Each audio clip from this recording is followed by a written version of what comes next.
There are very few things that possess the ability to shape the life of a human like what I'm about to discuss today. It is the reason we put on our pants with the same leg every time and tie our shoelaces without even having to look at it, when at one time it was one of the toughest tactile tasks in the world to perform.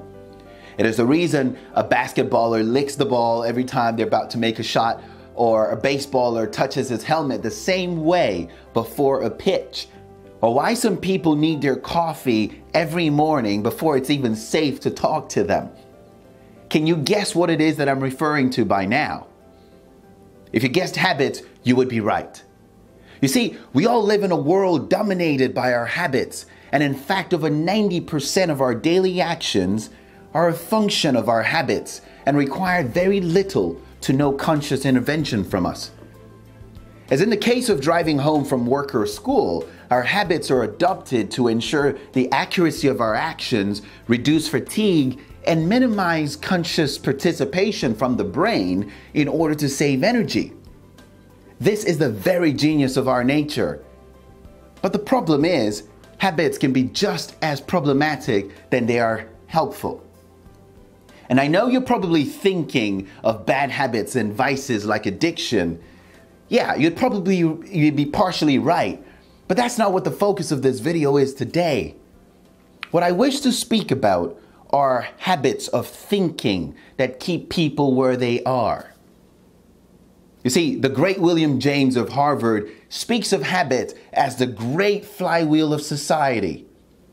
And for those of you who do not know what a flywheel is, according to the dictionary, a flywheel is a heavy revolving wheel in a machine that is used to increase the machine's momentum and thereby provide greater stability and a reserve of available power during interruptions or power fluctuations. It also functions kind of like a gyroscope because it helps create some balance in a system. In essence, the flywheel helps to maintain the status quo. Now, to shed more light on why William James said this, I would like to quote him and his thoughts. And he said that habit is the enormous flywheel of society, its most precious conservative agent. It alone is what keeps us all within the bounds of ordinance and saves the children of fortune from the envious uprisings of the poor. It alone prevents the hardest and most repulsive walks of life from being deserted by those brought up to tread therein.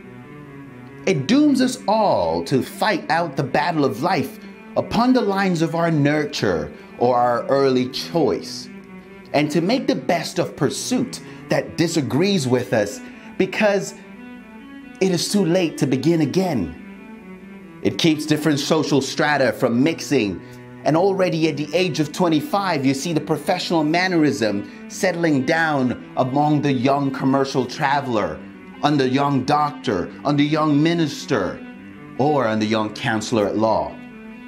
You see the little lines of cleavage running through their character, the tricks of thought, the prejudices, the way of the shop. In a word, from which the man can by and by no more escape than his coat sleeves suddenly fall into a new set of folds. On the whole, it is best that he should not escape.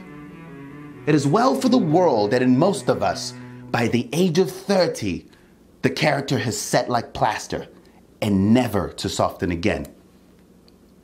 Wow. I want you to listen to those words over and over again, because I did.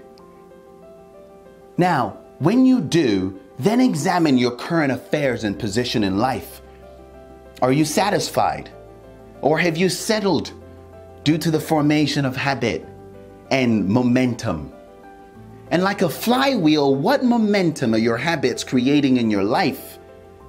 And is society getting its use of you for pennies on the dollar? Are you creating smaller habits in your life that will build into larger habits and will get you somewhere 5 years from now? And like Jim Rohn says, 5 years from now you will arrive. And the question is, where? You see, we cannot escape habit, but we certainly can use it to our advantage. And in the next video, I want to speak more about this and share some maxims on how to maximize on this innate tendency of humans and living beings, how to change an undesirable habit and adopt a desirable one. Because the beauty of it is, it's never too late to adopt a better, more profitable habit. See you in the next video.